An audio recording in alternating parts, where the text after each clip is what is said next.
¿Cómo están? Nos da muchísimo gusto saludarlos en una emisión más de Valle de Lágrimas. Y vaya que hay lágrimas últimamente en nuestro país y en el mundo también, no hay que despreciar los problemas por allá. Pues fíjense que hoy yo soy Tere Vale, buenos días otra vez.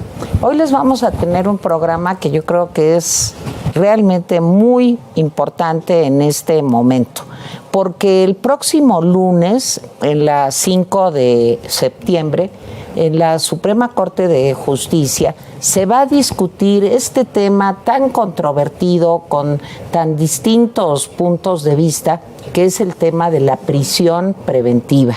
Y justo para hablar de este asunto, que tiene que ver con presunción de inocencia, que tiene que ver con debido proceso, que tiene que ver con derechos humanos, que quizá es algo pues de lo más relevante, pues me da muchísimo gusto que esté con nosotros mi querida amiga María Elena Cantú. Ya saben que ella es periodista, comunicóloga y además es una mujer que se ha dedicado durante muchos años de su trabajo profesional al tema a los temas jurídicos, a los temas que tienen que ver con la Suprema Corte de Justicia. Condujo el noticiario pues en la noche durante ¿cuántos años, Malala? 9 años en 9 años de la Suprema Corte. Sí, y es como abogada ya.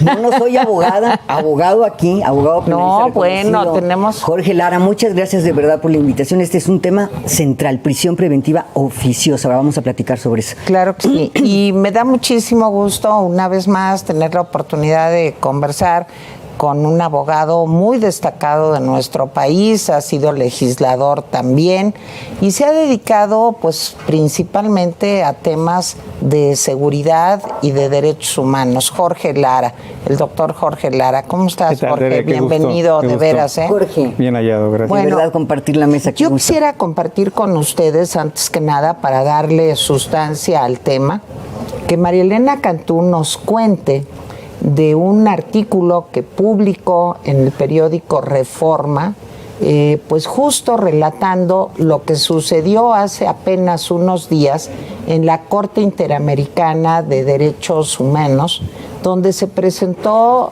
pues un caso, bueno, 2 casos, digamos, de 2 personas, nomás escuchen lo que les voy a decir, que pasaron 17 años en prisión sin tener una sentencia. Así es. ¿Para qué les digo de otros casos, como el de Rosario Robles, que recientemente salió, que estuvo también 3 años sin recibir ninguna sentencia? Están como en un limbo, en donde la presunción de inocencia no vale, pues porque te tienen guardado. Entonces, a ver, María Elena, cuéntanos de esto, porque yo creo que es de lo más importante. Efectivamente. Este viernes pasado se desarrolló la audiencia pública ante la Corte Interamericana de Derechos Humanos sobre el caso conocido como Daniel y Reyes. Son 2 personas que fueron detenidas de manera arbitraria. Y estoy citando a la Comisión Interamericana de Derechos Humanos que planteó este tema ante la Corte Interamericana. Efectivamente estuvieron esperando sentencia porque una serie de irregularidades, entre ellas tortura, etcétera. Simón Hernández, que va a participar con nosotros, es parte de la representación de las víctimas ante la Corte. 17 años, 6 meses, 1 día. Eso significa en la vida de 2 personas horrores, testimonios frente a los jueces de la Corte Interamericana sobre lo que significa perder la libertad en espera de una sentencia. Fue una audiencia pública extraordinariamente importante para nuestro país. Escuchamos al ministro en retiro, José Ramón Cosío, que fue perito propuesto por los representantes para hablar de temas centrales, y uno de ellos tiene que ver con la prisión preventiva oficiosa, que efectivamente viola el derecho a la libertad personal, a la presunción de inocencia, y lo más grave es que está en la Constitución, como en la Constitución de México está en el artículo 19 una figura así llamada prisión preventiva oficiosa, que hay que separarla de la prisión preventiva justificada, ya lo vamos a aclarar, que viola derechos humanos. Se espera, después de todo lo que escuchamos ahí, incluso, y lo vamos a hablar con Jorge y con Simón, una posición contradictoria de parte del Estado mexicano sobre el tema. ¿Por qué es tan importante? Porque se espera que la Corte Interamericana eventualmente condene al Estado mexicano y ordene, ¿verdad?, eliminar estas dos figuras de la Constitución. Muy bien, Malala, pues yo creo que ahí está planteado el problema, digamos, central. Doctor Lara, yo quisiera que nos explicaras cuáles son las diferencias entre, y es un tema que traemos ahí María Elena y yo desde hace días, entre la prisión preventiva oficiosa y la justificada. ¿Y por qué, digamos, que se dividen las opiniones? Y muchos, la mayoría dice, pues no se vale la oficiosa, porque pues eso quiere decir que si a mí ahorita alguien dice que yo herí a María Elena, pues no tiene que probarlo, simplemente se decide que yo debo de entrar a prisión preventiva porque yo la herí, independientemente de que sea cierto o no. ¿Cómo está eso? Es un tema bien interesante que tiene que ver con, número uno, la reforma de la que se ha hablado mucho, de la reforma de los juicios orales. Esa reforma de los juicios orales generó mucha expectativa en 2008, porque se habla de tener juicios transparentes, juicios públicos, juicios en donde se destierra la corrupción. En un país donde se cometen hoy en día 33 millones de delitos, que tenemos un índice de impunidad del 98%, pues la sociedad mexicana está muy expectativa de los resultados de este nuevo sistema de justicia. Para, digamos, transitar o para dar un puente, se creó en su momento, en 2008, en la reforma constitucional, esta figura que podríamos decir coloquialmente es prisión automática, como dice Tere, por una sospecha. Yo digo incluso, de manera coloquial, por un chisme. Por un chisme la gente se va al bote, sin que esto se pruebe, sin que esto pase por un juez en términos de un escrutinio fuerte, ¿no?, estricto. ¿Y esto qué ha significado? Pues que hay mucha gente ahorita, 90,000 personas en prisión, pasando semanas, meses, años en prisión, sin que tengan una sentencia por un chisme. Así lo podemos afirmar. ¿Qué tendría que haber pasado? Con la prisión preventiva oficiosa, en este aspecto de transitoriedad, se tuvo que haber revisado. De hecho, cuando llega el gobierno de López Obrador, pues uno hubiese pensado, bueno, es un gobierno con un talante mucho más defensor de derechos humanos y tal. No, al contrario, se profundizó. El presidente López Obrador mandó más delitos, se hizo más grande la lista, y hoy en día tenemos una circunstancia de prisión oficiosa peor que la de la 2008. Así es. Entonces, sí es una circunstancia que la gente debe entender, que en cualquier momento un familiar, un pariente, un amigo, un compañero de trabajo va a verse perjudicado por este diseño. Que en el fondo, ¿qué es lo que está en juego? Bueno, en el fondo lo que está en juego es que las fiscalías y las policías no se han puesto las pilas como se las tuvieron que haber puesto desde el 2008 para tener investigaciones robustas, fuertes, bien sustentadas. Por eso, a ver, yo les digo algo, si hubiésemos tenido un cambio de esta naturaleza, no estaríamos discutiendo, por ejemplo, el tema de Ayotzinapa, porque hubiésemos estado seguros de que la investigación se hizo bien, y muchas otras investigaciones que hoy por hoy siguen hablando del colapso. La prisión justificada existe en muchas partes del mundo. De hecho, es lo regular, que cuando una persona representa un riesgo de evadirse o de agredir a las víctimas, entonces esa circunstancia de que se puede evadir o de que puede ser peligroso para la víctima, en ese momento entonces sí se dicta una medida cautelar que sea proporcional. Entonces la oficiosa es en automático por un chisme, y la justificada es sustentándole al juez este riesgo. Y yo quisiera volver en un momento más al tema, en fin, Pero me da muchísimo gusto y le agradezco mucho a María Elena Cantú todo el apoyo el día de hoy, pues para poder hacer este programa. Gracias, Malala. Y tenemos con nosotros al doctor, al abogado Simón Hernández, que fue justo quien presentó el caso o los casos de estas dos personas sometidas a 17 años de prisión preventiva, y lo presentó frente a la Corte Interamericana de Derechos Humanos en Brasil, Simón, si no recuerdo mal. Correcto. Hola Simón, yo soy Tere, hola. Buenos días, Tere. Sí, fue justo en Brasilia. La sesión fue, digamos, de la Corte Interamericana en otro país de la OEA. Regularmente son en Costa Rica, donde está su sede, y en esta ocasión el periodo fue en Brasilia y ahí se presentó este caso. ¿Cómo llega este momento? O sea, me imagino que si en 17 años no lograron un juicio y una sentencia, el camino para que llegara pues esta situación, desde mi punto de vista, totalmente injusta, a la Corte Interamericana de Derechos Humanos, es porque se tuvieron que llevar a cabo muchos esfuerzos. ¿Cómo se dio el proceso y cómo llegas tú, Simón, a defender esta situación? Claro, pues mira, llega por una regla. Regularmente los casos en el sistema interamericano exigen que previamente en el país se agoten los recursos internos, ¿no? Que las personas traten de resolver una violación de derechos humanos en el país. Esa es la condición general. Y la excepción es cuando no haya recursos o cuando esos recursos no sean efectivos, funcionales. Y eso es justo lo que sucede en este caso. A partir de 2007, que se presenta el caso ante la comisión, se viene señalando que ellos están en un juicio prácticamente por testigos de oídas, con pruebas fabricadas, con temas de tortura, con los propios testigos diciendo a mí me torturaron para que yo firmara y acusara, yo no involucro a nadie. Y eso es lo que empieza a posibilitar que el sistema interamericano diga por qué dos personas permanecen en prisión cuando ya se demostró en el propio juicio que hay tortura, cuando se están demostrando otras irregularidades.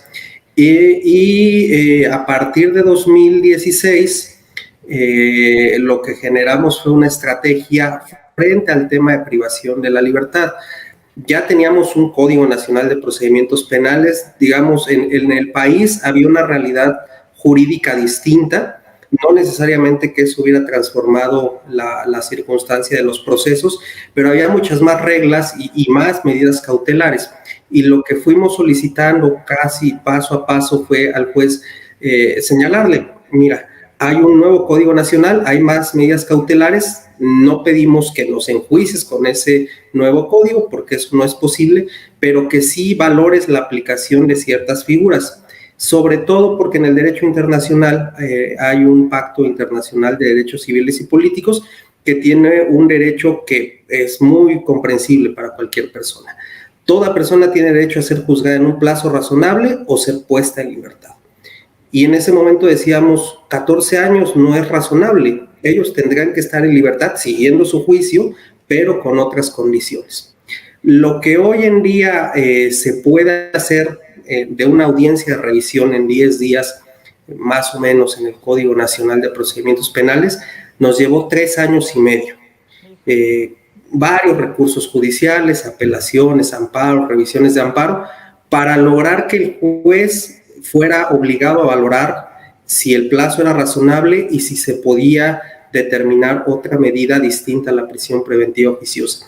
En esos 3 años ya había habido un pronunciamiento también de Naciones Unidas, del Grupo de Trabajo sobre la Detención Arbitraria, que recomendaba a México ordenar su libertad, y con esos elementos se logra que después de 17 años y medio tengan una alternativa distinta a la prisión preventiva. Todavía estuvieron 2 años y medio más en juicio durante 2019, 20 y 21, y en mayo, una semana después, y eso creo que también es sintomático, digamos, del proceso, una semana después de que la Corte nos convoca a la audiencia, se les impone la sentencia condenatoria, después de 20 años de juicio y 17 años y medio en prisión. Híjole, qué situación realmente tan adversa para estos seres humanos.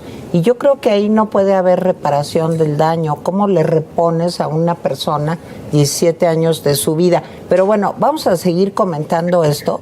Pero Vero, les quiero decir que me da de pellizcos si no le digo que nos cuente cómo van los mensajes en nuestras redes sociales. A ver, Verito. Hola, Tere. Muchísimas gracias.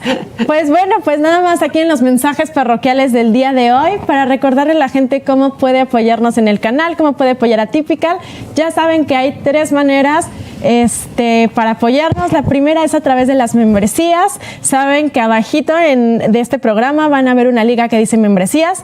Le dan clic. Tenemos 6 planes diferentes. Es una manera de apoyar a Typical mes con mes y además recibir beneficios exclusivos muy interesantes. Hoy es un día muy especial para los miembros porque hoy tenemos nuestro segundo programa exclusivo para miembros. Va a ser un platicando de Carlos con Luis Estrada. Entonces, si lo quieren ver, todavía están a tiempo de hacerse miembros para poder tener acceso a él. Entonces, es muy fácil. En la liga de abajo le dan clic y ahí le eligen uno de nuestros 6 planes, el que más les guste, y ahí YouTube les ayuda para paso por paso obtener su membresía. También tenemos la segunda manera de apoyar a Typical, que a mí me encanta, es una de las más divertidas, y es a través del super chat. Entonces, nos pueden mandar una pequeña aportación económica. En el chat abajo viene un signo de pesos, ahí le pican, eligen cuánto dinero quieren aportarnos y nos pueden mandar con ella un saludo o una pregunta que vamos a estar aquí comentando en la mesa. Es una manera muy padre de conocerlos, de platicar. Ya tenemos identificados muy bien a nuestros amigos que siempre nos apoyan y aparte así platicamos con ustedes. Y la tercera manera, que esta es una manera muy bonita porque es completamente gratis, pero sirve muchísimo. Y es dándole manita arriba, like, al programa. Aquí abajo le dan un clic, solo se pinta de color azul la manita y ya con eso a nosotros nos ayuda muchísimo a que YouTube recomiende este programa a personas con ustedes. Entonces, elijan su manera favorita de apoyar o elijan las 3, todavía mejor. Y pues bueno, por favor apóyennos. Estoy viendo que tenemos ya casi 700 personas con nosotros y 400 likes. Entonces, eso quiere decir que la gente sí nos está ayudando mucho, nos apoyan muchísimo.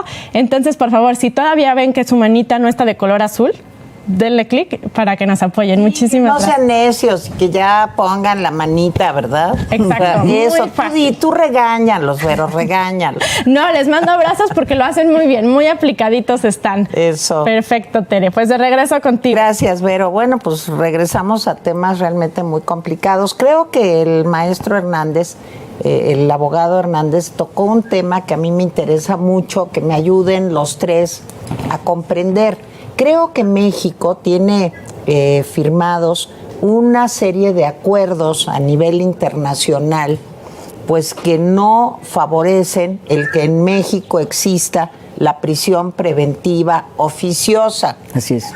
¿Por qué, a pesar de estos convenios, sigue la actual administración? Estamos hablando del 2022, de cómo el presidente Andrés Manuel López Obrador pues habla, y el señor Adán Augusto López también, el secretario de Gobernación, de que de no seguir la prisión preventiva, pues va a fallar su estrategia de seguridad. Fíjense que eso me hace dudar, porque si me garantizan que falla su estrategia de seguridad, pues a lo mejor sí hay que seguir. O sea, digo, dado que no existe, ¿verdad? Entonces, en fin, yo quisiera que me ayuden a comprender cómo la actual administración quiere conciliar, por un lado, una posición en contra de la suspensión de la prisión preventiva oficiosa y por otro lado hay acuerdos internacionales para evitar esto. A ver, Malala. Mira, yo lo que pienso, Tere, es vámonos con los datos duros para entender este falso debate. Uh-huh. No se trata de eliminar la prisión preventiva justificada, sino la oficiosa, esa que viola derechos. algunos datos duros que Simón expuso ante los jueces de la Corte Interamericana nos deben hablar de la dimensión del problema. 92,000 personas hoy están sujetas a prisión preventiva, ya sea justificada o la oficiosa. Es el 40% de toda la población en prisión. Es un número enorme. Y ojo, el 70% son personas en pobreza.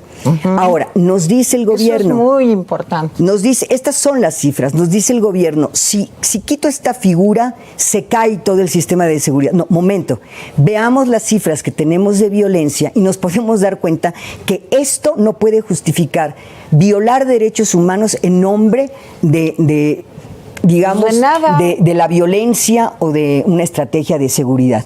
Y yo quiero entrar a un punto que me interesa mucho la opinión de ustedes.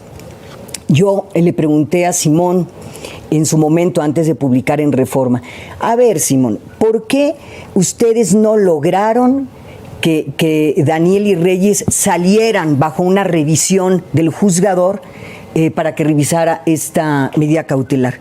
Me dijo, por 2 razones, porque lo que me contestan, 1, ya lo dijimos, está en la Constitución, y 2, hay una contradicción de tesis de la que habló el ministro en retiro, José Ramón Cosío, ante la Corte, la 293/2011, que dice, entre otras cosas, cuando la Constitución establezca una restricción expresa al ejercicio de los derechos humanos, se deberá estar a lo que indica la norma constitucional. Esto es central, se debatió de manera central en la audiencia pública. ¿Por qué? Pues porque lo que me decía Simón es que la Corte blindó justamente esta violación de derechos en la Constitución. Y luego escuchamos al perito, en la propia audiencia, al perito porque esto además es obligatorio para los juzgadores federales, escuchamos al perito del Estado diciendo no es restrictiva, no pasa nada. Y es uno de los temas que la Corte va a revisar el próximo lunes. Jorge, Simón. Sí, pero a ver, Jorge, pues todo esto que está hablando María Elena es un tema que en el fondo de lo que está hablando es de si hay Estado de Derecho en nuestro país o no. Porque ¿de qué sirve, Malala, lo que diga la Constitución o una ley secundaria o lo que tú quieras si no se cumple y no pasa nada?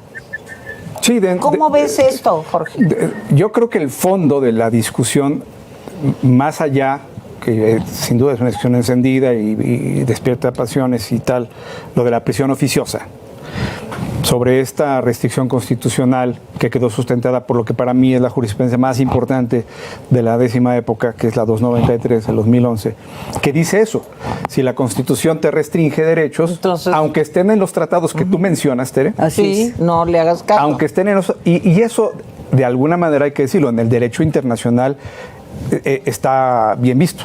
Se llama margen de aplicación. Cada estado puede, en la medida que se compromete, tener cierto margen de apreciación nacional, así se le llama técnicamente. Pero yo creo que el fondo del asunto es la capacidad de nuestras fiscalías, policías, el pésimo arreglo institucional que tenemos para combatir la impunidad. Esta impunidad del 98%, en donde seguimos haciendo las cosas mal, como Estado, como autoridades, para investigar, para esclarecer, para juzgar de manera impecable. No se tiene por qué torturar como en el caso de los señores, no se tiene por qué torturar como pudo haber pasado en el caso de Ayotzinapa, no se tiene por qué violar derechos humanos para poder tener juicios correctos, públicos, y que se haga justicia. En la medida que no entendamos eso como país, vamos a seguir atorados y con este lastre terrible. ¿Qué es lo que estamos viendo como respuesta oficial? Sigue teniendo la gente en la cárcel, yo no me voy a hacer cargo de que la Policía Federal, en este caso Guardia Nacional, haga bien su trabajo.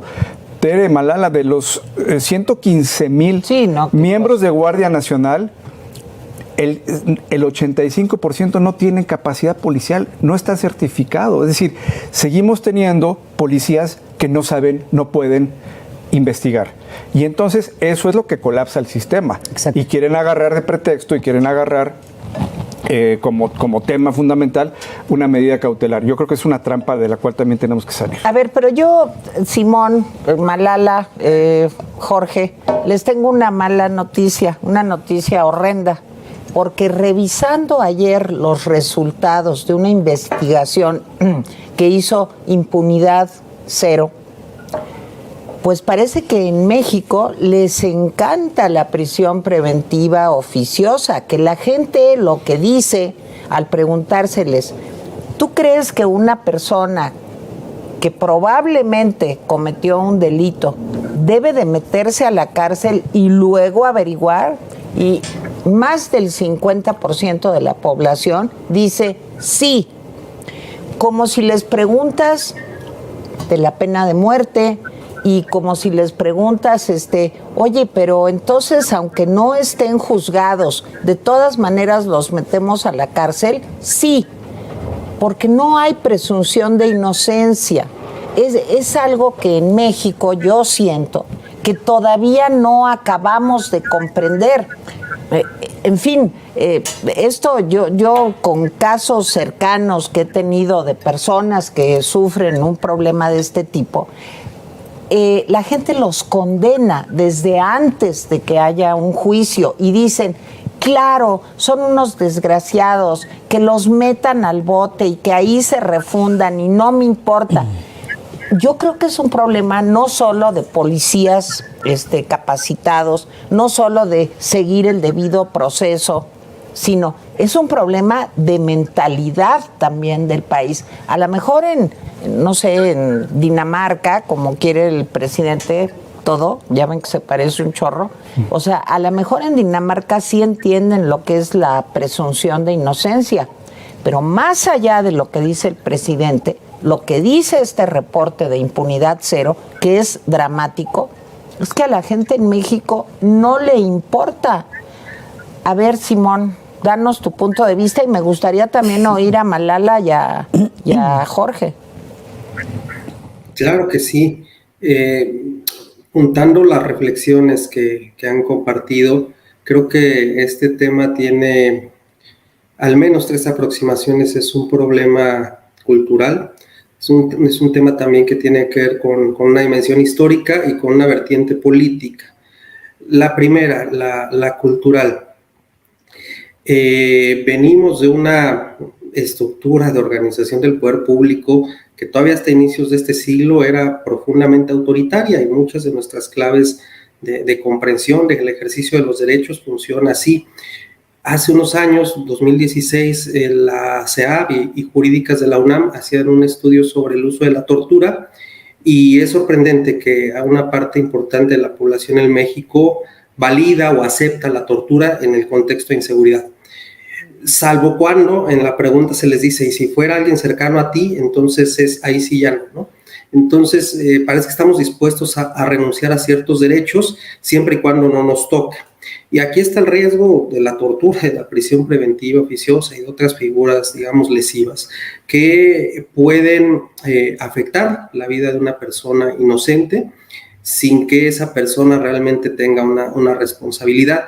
Y se da por sentado que el llevarla a la cárcel se va a traducir en una buena investigación, en un resultado exitoso, en una condena. Y eso ya lo ha mencionado ahora Jorge, no existen capacidades de investigación, por eso se sigue priorizando de tener a alguien por robarse un gansito en una tienda departamental que investigar una desaparición forzada por la complejidad investigativa, probatoria, todas las capacidades que eso requiere. Entonces, como sociedad vamos replicando eso hasta que nos afecta y creo que tenemos que tratar de romper esa inercia. Lo segundo, yo decía lo histórico, porque hay que distinguir que esta figura en realidad viene de una incorporación muy reciente, que es de 2008 en la Constitución. Pero si uno va a lo que señalaba Venustiano Carranza en 1917, se abusa mucho del poder y digamos las autoridades tienden a encarcelar como una forma de resolver ciertos conflictos políticos, y lo que el constituyente del 17 hizo y que parece ignorarse estos años de historia constitucional es acotar los tiempos de juicios penales y tratar de que la menor cantidad de personas fuera a prisión. Eso es lo que originalmente estaba en nuestra Constitución.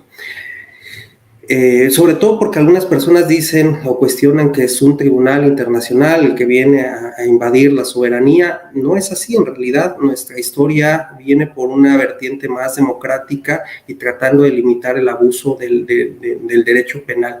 Y lo tercero es un tema político, porque aquí claramente, la fecha 2008 es emblemática, esa disposición, digamos, esa iniciativa que incorporó medidas restrictivas de derechos humanos junto al sistema penal, viene de una iniciativa del presidente Calderón, con una lógica de política de seguridad muy específica basada en la fuerza.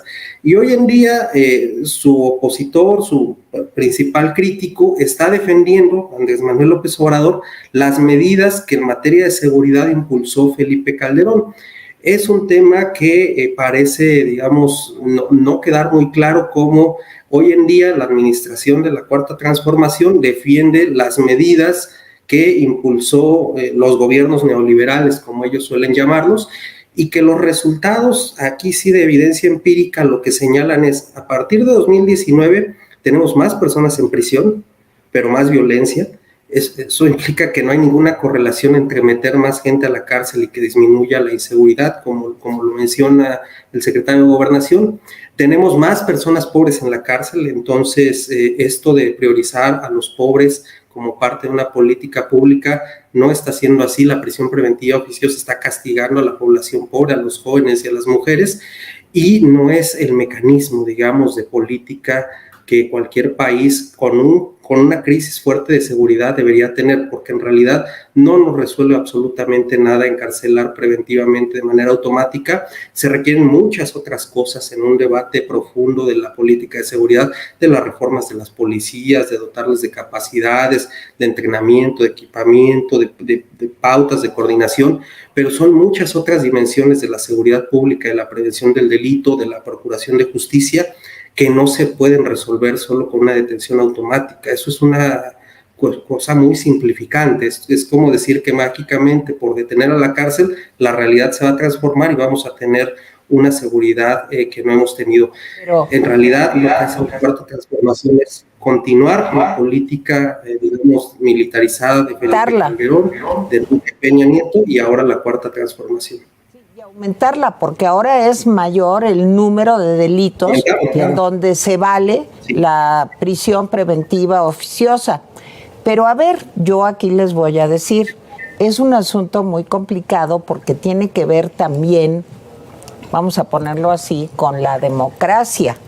Porque si la gente quiere, les voy a dar el dato, ¿qué tan de acuerdo está usted con que todos los delitos se deben de sancionar con la cárcel? ¿Saben cuántos dicen que sí? 54%. O sea, más de la mitad de la población. Y ese es el voto duro de López Obrador, digo, más o menos. Entonces ahora, para el presidente es, electoralmente hablando, políticamente hablando, muy rentable decir eso, porque sabe que lo que va a conseguir es aprobación. Le van a decir, claro, es que los conservadores neoliberales lo que quieren es que salgan a la calle los delincuentes, y entonces él, entre más necio se ponga, bueno, eso le sale fácil, pero digamos, entre más necio se ponga, pues entonces van a decir, él nos comprende porque le da la razón al pueblo bueno y sabio. Bueno, María Elena, tú te debes de acordar, un día el presidente dijo que eso de que lincharan a las personas eran usos y costumbres, que lincharan a una persona. Yo lo recuerdo con terror. Ahora, ¿cómo se concilia esto, María Elena? Porque está, digo, lo veo como un callejón sin salida casi. Yo creo que esto responde a lo que se conoce en México y en buena parte de América Latina como populismo punitivo. Es decir, convencer a las personas que si metemos a más personas a la prisión nos va a ir mejor porque tendremos más seguridad. Eso es un falso debate. Por eso hemos hablado de distinguir la prisión preventiva justificada de la oficiosa. Pero, ¿qué es lo que abunda? Nos falta información para poder decidir en algo tan importante. Pero recuerden ustedes, la puerta giratoria. Sí. Los derechos humanos son de los delincuentes. Tenemos estas frases pegadoras, ahí como medios de comunicación tenemos una responsabilidad para entrarle a estos temas con información y con datos duros para que la sociedad pueda entender de qué se trata, de que esos derechos que tiene y que le importa para sí mismo y para su familia, pues nos corresponden a todos porque están reconocidos en la Constitución y en los tratados internacionales, y que esos derechos son de todos y debemos defenderlos, porque nos parece que el mal le puede ocurrir a mi vecino. No, cuando crees el mal llega hasta tu puerta. Tenemos que entrarle al debate con información seria. Pero ¿qué pasa con el populismo punitivo? La frase mágica, los malos están afuera, en lo que averiguamos que vayan a prisión. Sí, nada más que ¿cuántos de estas 92,000 personas que están hoy privadas de su libertad son realmente responsables? ¿Cuántas vidas están ahí rotas porque hay un ministerio público que dice, ahí luego veo? No, la vida de los otros es nuestra propia vida, Jorge. Sí, y al final del día, cuando lleguen a juicio, si es que llegan a juicio, los procedimientos van a estar muy flojos, con pruebas que ya están, digamos, deterioradas, porque dicen que justicia tardía es justicia denegada. Así es. Yo en mis clases le digo a los alumnos que la justicia penal debe ser como una pelea de boxeo de 3 rounds, es rápida. ¿Para qué? Pues para que se cumpla la expeditez, para que se cumpla la prontitud, para que las pruebas no se estén deteriorando y estamos juzgando casos como el de los señores 20 años después. Ciertamente el presidente se mueve por estos instintos como cualquier buen populista, ¿verdad? Y yo creo que el gobernante más bien tiene la obligación de ser un líder, de ser quien guíe y quien oriente a una mejor organización, a mejor arreglo comunitario ciudadano. Yo estoy de acuerdo con Malala y como penalista te lo puedo decir. Mucha gente apuesta por este punitivismo hasta que le toca en carne propia. Claro. Hasta que tiene un hijo, un primo, un familiar, un compañero de trabajo que tiene este problema y que les dictan prisión preventiva, y en ese momento es cuando sienten la realidad de lo que está pasando en el país. Y es mucha gente la que está viviendo esto en carne propia. Yo creo que los políticos, los dirigentes de un país deben de tomar una responsabilidad para conducir esto de una manera mucho más civilizada, ¿no? Desde luego que está el tema cultural. Hay 2 cosas que han fracasado de esta reforma del sistema acusatorio tan promisorio. 1, las unidades de medidas cautelares, que son las que tendrían que intervenir, y no hemos hablado aquí de ellas. Ajá. Y son centrales. Claro. Las unidades de medidas cautelares son las que le dicen al juez si la persona tiene riesgo o no riesgo de evadir la justicia. Sí. Fíjate qué interesante, Tere Malala. En Estados Unidos, en algunos tribunales, quien le dice al juez si la persona debe tener derecho a fianza o no, o debe irse a la cárcel, es un algoritmo de computadora. O sea, ya alimentan las computadoras con los datos objetivos del imputado, dónde vive, a qué se dedica, sus ingresos y tal, y el algoritmo de la computadora hace una investigación.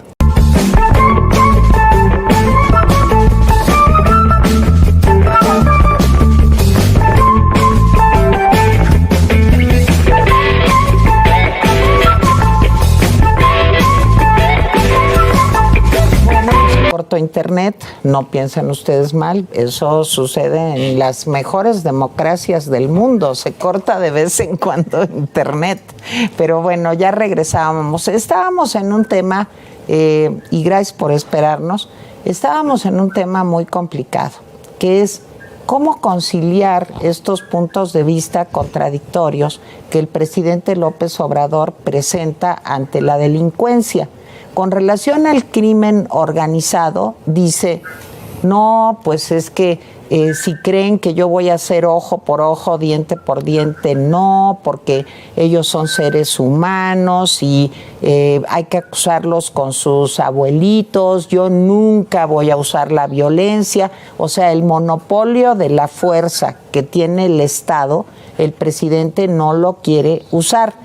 Pero al mismo tiempo sí quiere utilizar con un uso preferente, digamos, mañoso, la prisión preventiva oficiosa. Y ahí voy, Simón, ¿ya me escuchas? Simón, ¿me escuchas? ¿Sí? Te voy a hacer una pregunta complicada. ¿Y por qué la justificada sí vale?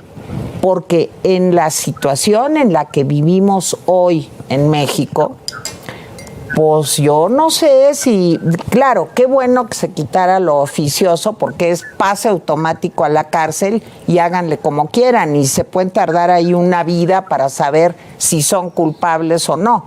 Pero la justificada en un gobierno híbrido en donde va cambiando de una democracia a un estado autoritario, ¿no es muy riesgosa también la prisión preventiva justificada? Se lo pregunto a los tres. Porque miren, es un pleito que Malala y yo, que nomás somos periodistas y no abogados, ya hemos tenido. Anoche estábamos hablando de eso. A ver, Simón, convéncenos. Bueno, haré lo posible. Creo que más que un riesgo es un desafío, porque implica que la autoridad haga lo que hoy en día no hace, que es investigar. Y son ejemplos muy burdos los que daré, pero tratando de ser muy pedagógico. Hoy en día el tema de los delitos, por ejemplo, de hidrocarburos, es de prisión preventiva automática. Supongan que a alguien lo detienen por estar pasando gasolina porque se quedó sin carro. Eso, sin su carro sin gasolina, extrayéndola a un bote. Eso pudiera considerarse un delito de hidrocarburos y llevar a una persona a prisión de manera automática. ¿Es eso lo que queremos, digamos, resolver en una crisis de seguridad? ¿O son estos temas mucho más graves, la desaparición, los feminicidios, los delitos de alto impacto, los que requieren investigación? Y el tener la prisión oficiosa, pues no abona a que haya investigación, abona a que simplemente se acuse y que después se traslade al juez las responsabilidades, y eso no resulta bien. Pero teniendo la prisión justificada, el Ministerio Público tendría que lograr en una audiencia decir por qué hay riesgo, por qué esa persona tiene redes de apoyo, por qué tiene recursos económicos, por qué puede poner en riesgo la investigación. Las cautelares, antes de llegar a la prisión preventiva justificada, sí. ¿No hay otras medidas cautelares? Claro. ¿Por qué cuando conviene se le pone al señor Lozoya un brazalete y cuando no conviene se mete a una señora a la cárcel? Eso es lo que yo no entiendo. A ver, sí, Jorge. Yo creo que es por las mismas insuficiencias del Estado. Mira, digo, no es que sea un ejemplo, pero sucede. En los Estados Unidos puede haber gente acusada de homicidio inclusive, o de delitos así de delicados, y está en libertad bajo fianza con algún brazalete. ¿Por qué? Pues porque el Estado es robusto y el Estado va a decir, yo no voy a permitir que te peles, o sea, yo te tengo vigilado, te tengo en control. Esas son las capacidades que el Estado mexicano no ha querido crear y que este presidente ignora, desconoce de que para eso es el Estado, un Estado que pueda generar proporcionalidad en las medidas cautelares, que pueda ser como dice Simón, que puede ser lo menos lesivas. A ver, a una persona de la tercera edad se puede tener en arresto domiciliario en tanto enfrenta su proceso, un brazalete electrónico, las garantías de no salir. Tal parecería que vivimos en un país retrasado en donde no hay autoridad. Oye, tenemos 115,000 guardias nacionales que no es fuerza, que no sirven para nada. Es fuerza de tarea suficiente para, como dice, para la supervisión de las medidas cautelares. Por ejemplo, ¿quién está supervisando las medidas cautelares? Estamos ante un vacío institucional, por lo que dices. Es más fácil que desde el gobierno se controle, se manipulen todos estos mecanismos, pues para tener un control político, ¿no? Y yo creo que el sistema o el diseño institucional va mucho más allá, tiene que ser ciertamente mucho más democrático, con controles, con transparencia, y tenemos que seguir dando la pelea para que así sea. A ver, Malala, estábamos hablando también, y otro ingrediente hecho, de esta cultura de la delación, de delatar al otro. Digo, en regímenes fascistas. Yo conozco, digo, es un tema que me interesa mucho. Digo, hay muchos casos documentados, muchos, de los propios familiares delataban al papá, a la mamá, porque sentían pues, que no estaba de acuerdo con el Tercer Reich, ¿verdad? Entonces, pues, y total, ¿para qué le probamos? Mejor enciérrenlo. Lo que decía Jorge al inicio del programa, pero llevémoslo al escenario de la Segunda Guerra Mundial. A ver, ¿cómo ves Bueno, eso? la historia nos está, tenemos muchos ejemplos en la historia de hasta dónde puede llegar el miedo y el terror, ¿me entiendes? Y cómo los distintos gobiernos pueden manipular nuestro miedo para, a final de cuentas, y lo voy a decir de una manera muy, muy burda, salirse con la suya, tenernos atrapados en el miedo, y entonces te arrincono, o lo metemos a la cárcel o te va a matar. Es que no es así, no es así. Cuando estábamos hablando de prisión preventiva justificada, es efectivamente, una de las varias medidas cautelares. Pero, ¿para quién son esas medidas cautelares? Para una persona verdaderamente, digamos, peligrosa, que si lo dejo en la calle, se va a ir contra la víctima, se va a ir contra los testigos, va a afectar la investigación. Un tipo peligroso. Pero eso tiene que probarse. Y cuando estoy diciendo eso me refiero a que tú tienes este ministerio público que tiene la prueba para decir, este tipo es peligrosísimo, fíjense todo lo que ha hecho, en fin, y tienes una defensa que dice, ¿de dónde saca? ¿Es un dicho? ¿Alguien más o de dónde? Y un juez que escucha las partes y por eso es un juzgador y dice, a ver, la decisión que voy a tomar es esta. Lo que creo que no puede ocurrir es que nos arrinconen, que utilicen nuestro miedo y nuestro terror en nuestra propia contra, porque esa pérdida de derechos, a final de cuentas, la vamos a pagar, Tere. Yo les voy a contar una historia muy, muy breve para luego escuchar a Simón sobre el tema de que en el propio Estado no hay una congruencia o una sola posición al respecto. Pero la historia es muy breve. Es un familiar de una amiga muy querida, va sobre periférico, de pronto se le cierra una pareja, se frena y se hacen de palabras de oye, en fin. 2 cuadras más adelante, la misma pareja se le cierra y dice, qué raro, los rebasa, lo alcanzan y se le vuelve a cerrar. Órale. Bueno, ¿qué pasó? Finalmente se le cierra, este hombre se detiene. Extrañamente aparecen unos policías, se baja ella y dice, me quiere secuestrar, y él, ¿qué? Cuando se dio cuenta ya estaba frente al Ministerio Público. ¿Qué le dijo el Ministerio Público? Secuestro. Sí viene, artículo 19 en el catálogo, eso es prisión preventiva oficiosa. ¿Sabe qué es eso? Que lo voy a meter ahorita a la cárcel.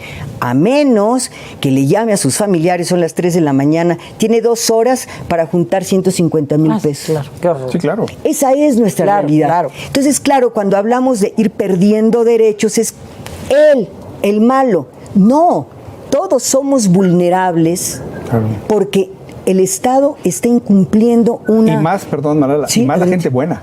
La gente buena es la que es. Bueno, estamos más hablando, vulnerable. el 70% son personas en pobreza. Porque los delincuentes son muy habilidosos para darle la vuelta a todos estos temas. Entonces, esto me parece que es muy serio y que concluyo diciendo, es su responsabilidad encontrar una estrategia eficaz que respete sus compromisos internacionales y los derechos humanos que nos reconocen los tratados internacionales y la Constitución. Eso es lo que tienen que hacer.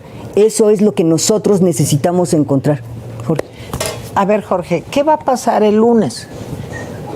De acuerdo a lo que yo sé, a ver, Malala, tú le sabes ahí más a cómo están las cosas adentro. Según lo que yo sé, hay 3 ministros, el que presentó el asunto, que es Aguilar, la ministra Piña y el propio presidente Saldívar se ha pronunciado, sí. Que han dicho, nosotros estamos a favor de que desaparezca la prisión preventiva oficiosa. Pero se necesitan 8 votos, ¿no? De 11. Y ahí hay muchas personas, pues, que son muy agradecidas con el presidente, porque perdónenme, pero yo veo que cada vez más se desdibujan estos contrapesos entre el Poder Judicial y el Poder Ejecutivo. Bueno, y entre el Legislativo, pues ya para qué hablamos, ¿verdad? Entonces, ¿cómo se va a dar esta discusión el lunes? ¿Y qué sería lo mejor para México en este afán civilizatorio del que tú hablas? Bueno, son dilemas importantísimos. Ayer publicaba un artículo que yo creo que llama a la reflexión profunda el doctor Diego Valadez, porque también tiene, creo yo, parte de razón cuando dice la Corte no puede suplantar al Poder Constituyente. Así es. La Corte no es constituyente, la Corte no puede enmendarle la plana al constituyente. Sí al legislador, lo hemos visto, han excluido muchas leyes al legislador ordinario, pero Valadez advierte, estamos hablando de lo que está escrito en la Constitución. Entonces, yo creo que parte de la discusión del día lunes va a ser de los alcances de esta restricción.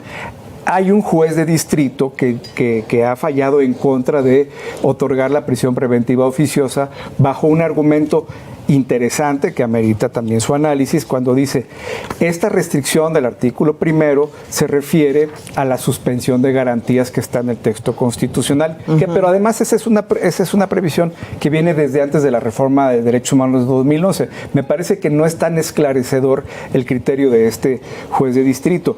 En todo caso, el alcance y la profundidad de lo que se llega a resolver con los 8 votos, dejando a salvo, ¿verdad?, que no surtan efecto las presiones indebidas, antidemocráticas, autoritarias de este gobierno frente a los ministros, porque ahora faltaba más, ya les instruyó a los diputados, no se mueve una coma, ahora a los ministros también les está dictando, no se mueve una coma de sus ponencias. Eso me parece bien delicado. Yo creo que el alcance va a ser en la profundidad de la interpretación por cuanto al artículo 167 del Código Nacional de Procedimientos Penales y entender el concepto de oficiosidad. A mí me parece que una parte del asunto está en la oficiosidad, amén de también las particularidades de los delitos fiscales, que eso sí, los delitos fiscales los quisieron meter la 4T otra vez por la puerta de atrás, ¿verdad?, por la virtud de la reforma al 167 Código Fiscal de la Federación, y yo creo que por ahí puede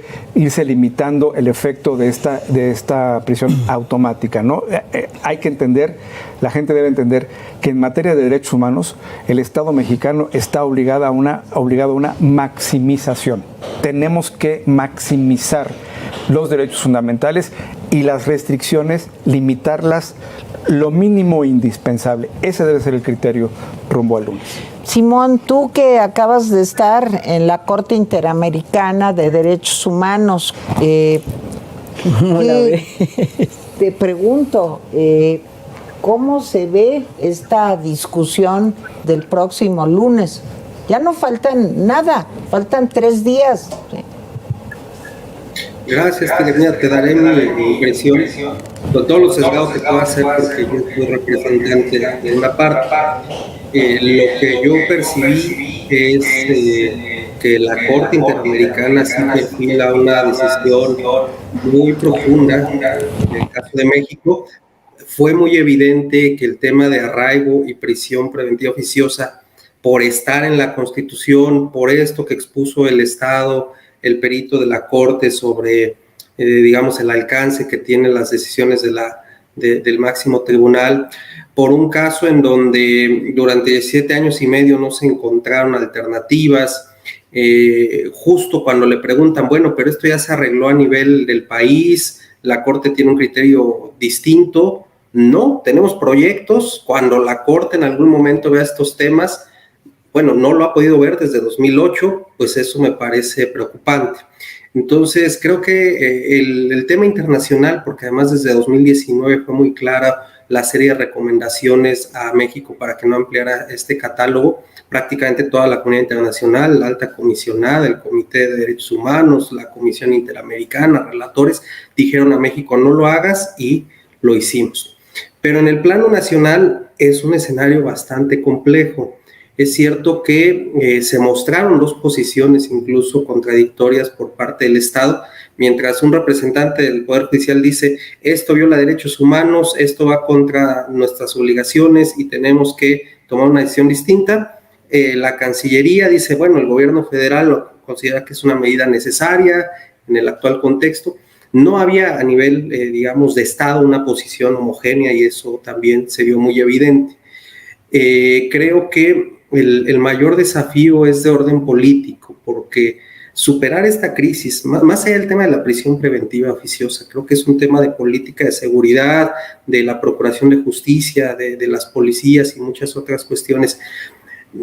Requiere que quien haga este tipo de apuestas, las fuerzas políticas, no vayan a ver los resultados. O sea, son medidas que no le van a redituar a nadie políticamente ni en temas electorales, y creo que pocas personas están dispuestas a asumir, digamos, estas decisiones tan complejas para el país, pero tan necesarias. Y que si no construimos una ruta distinta de lo que hemos venido haciendo los últimos 30 años, vamos a seguir en el mismo callejón. Más violencia, más inseguridad, pero más restricción de derechos. Y eso no está resolviendo nada. Entonces tenemos que cambiar la ruta. Yo veo muy difícil que la Corte pueda lograr los 8 votos y eso también pues va a ser muy complicado, pero al mismo tiempo veo que la Corte pudiera llegar a tener cierto distanciamiento, digamos, de lo que ha venido tejiendo con una alianza institucional con el gobierno federal, y que entonces otros temas que están en la agenda, militarización, Guardia Nacional, pudieran tomar otra ruta. Si es que en este caso de prisión preventiva se opta por una visión de derechos humanos, pues los ministros y ministras tendrán que ser consecuentes en otros temas y entonces tomar distancia del gobierno federal y del proyecto de la Cuarta Transformación. Muchas gracias. Bueno, yo quiero decir que el doctor Lara, desde que empezó el programa, dijo, pues ahí viene lo de la Guardia Nacional y se va a Sedena. Yo creo que tenemos que hacer una mesita, una mesa para platicar de este asunto, porque también es un asunto bastante serio.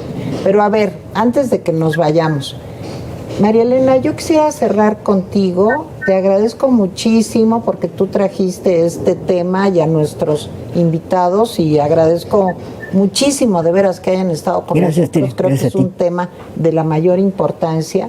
Y me gustó mucho tu texto del periódico Reforma. Creo que tiene todos los elementos para poder dimensionar el problema que enfrentamos. Entonces me gustaría que tú cierres con una lectura pues de comunicación periodística de qué está pasando y qué va a pasar, ¿verdad? Bueno, no traes bola de cristal, pero... No, lo que yo veo es que tenemos que estar muy atentos a lo que va a ocurrir en la Suprema Corte. Justamente el proyecto de la ministra Piña refiere recomendaciones internacionales sobre este tema. Yo creo que tienen una enorme presión por parte del Ejecutivo, tienen, digamos, en el radar que muy probablemente viene una condena de la Corte Interamericana de Derechos Humanos, que a final de cuentas, y como lo hemos subrayado aquí, son sentencias obligatorias. Entonces imaginemos qué piensan los ministros. Chispas, de afuera nos van a decir, oye, estás violando derechos y entonces ordeno una reforma constitucional. Bueno, la verdad es que para ser ministro debe ser muy incómoda la posición. ¿Qué va a ocurrir? No lo sé. Lo que sí sé es que para todos nosotros, los ciudadanos mexicanos, esta es una información de primer orden. Se trata de nuestros derechos, se trata de nuestra libertad. Así que no es un tema de los otros, es un tema nuestro. Y lo que yo traté de hacer en Reforma es tocar al lector.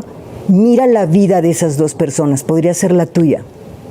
Así que hay un tema el lunes, vamos a ver qué ocurre. Oigan, pues yo les quiero compartir algo. Mañana, 31 de agosto, cumplimos un año aquí en nuestro programa Valle de Lágrimas. Ustedes son como mi programa de aniversario. Ah, qué bonito. Entonces me da muchísimo gusto que haya sido con ustedes. Gracias a Carlos Alasraqui por la oportunidad de estar en un espacio libre donde puedo respirar a mis anchas y podemos hablar y decir, gracias a este pues momento libertario que se vive aquí en Atypical, a pesar de todo, pues me encanta tener la oportunidad de estar un año ya con ustedes, gracias a todos los expertos académicos, políticos que han estado con nosotros en este año. Y lo más importante, muchas gracias a todo el crew, a todo el equipo, Rosadela y todos los chavos que ustedes no ven, pero que nos ayudan al éxito. O sea, ¿quién les quieren que les diga? Juan, Anita, las niñas bonitas, Vero y Dalia, los camarógrafos. De veras, muchísimas gracias por todo el apoyo, por ayudarnos tanto. Y pues gracias a ustedes, ¿verdad? Porque todo este show es para ustedes. Gracias por sus mensajes, por sus aplausos, por sus críticas. De eso se trata. Aquí es un espacio abierto a todos y ha sido maravilloso trabajar con ustedes un año. Y espero que haya muchos más. A ver, Vero, ¿qué dicen? No, muchas felicidades, de verdad. Felicidades, Tere. Muchísimas felicidades. Gracias. Y también gracias a toda la gente que se queda en Atypical TV durante todo este tiempo. Bueno, este muy cortito tiempo, que estoy segura que será mucho más largo. Muchísimas gracias. Bueno, los likes, ahí tuvimos nuestras alteraciones con la nueva liga que hicimos. Sí. Pero ya estábamos en 700 cuando se cayó la liga. Ahorita ya tenemos 230. Entonces ahí vamos con un buen número de likes. Que al final, por favor, sumen más de 1000. Y recuerden que si ven este programa en la noche o lo ven el día de mañana, también le pueden seguir dando like. Entonces no se desanimen ahorita y ayúdenos siempre con su like. También tuvimos 2 mensajes del público a través del super chat. María Muñoa, que siempre nos apoya, nos mandó 10 euros. María, muchísimas gracias, un abrazo. Gracias. Y nos comentó, gracias por este programa. Quisiera que Malala dijera mentira, mentira, sobre todo lo que dijo AMLO en su informe. Ándale, Malala. Mentira. Mentira. Pero explícales de dónde viene eso. Bueno, lo que pasa es que nosotros en el Rapidín, que tengo también el gran gusto de trabajar con María Elena Cantú todos los miércoles, que está con nosotros. Los viernes. Los viernes que está con nosotros, siempre dice Malala, es que esto que acaba de decir fulano es mentira, mentira. Es que viene de la bruja maldita, de aquel programa viejo de los años 70, digo yo, pero me corrigen que es más viejo aún, que era ¿qué? El Teatro Fantástico. El Teatro Fantástico. Salía una bruja que decía mentira, mentira. Sí. Y ahí viene lo de la mentira. Sí, véanos también ahí en el Rapidín, todos los días a las 2 de la tarde, por lo pronto. Y ahí está Malala los viernes. Con las mentiras. Bueno, Perfecto. a ver, Vero. Y tenemos un mensaje más, el de Maestra Geek, que me he dado cuenta que Maestra gracias. Geek ha estado presente en las últimas 3 semanas, especialmente en el Valle de Lágrimas. Muchas gracias. Entonces te mandamos un beso y un abrazo, muchísimas gracias. Nos da una aportación de 100 pesos y nos comenta, imprescindible que tengamos claro este tema, gracias por abordarlo. Tere, no olvides invitar a la audiencia a ver el Rapidín en tu canal de YouTube. Claro Exacto, que sí, no lo vean el Rapidín en nuestro canal de YouTube que se llama Tere Vale y ahí los esperamos. En el que Jorge Lara nos ha acompañado en todos los temas Pero jurídicos ahora habidos también y por vamos a haber. invitar a Jorge Y a Simón Hernández, ¿no? Oigan, muchas gracias. Gracias por habernos acompañado. Gracias por habernos apoyado durante un año, ustedes que nos ven. Y nos vemos la semana entrante. Volveremos con otro desastre. Desde luego que sí, nos vamos a afanar. Hay muchos. Muchas gracias. Gracias a todos. Gracias, Simón. Muchas gracias, doctor de verdad. Lara. Gracias a ustedes. Un placer.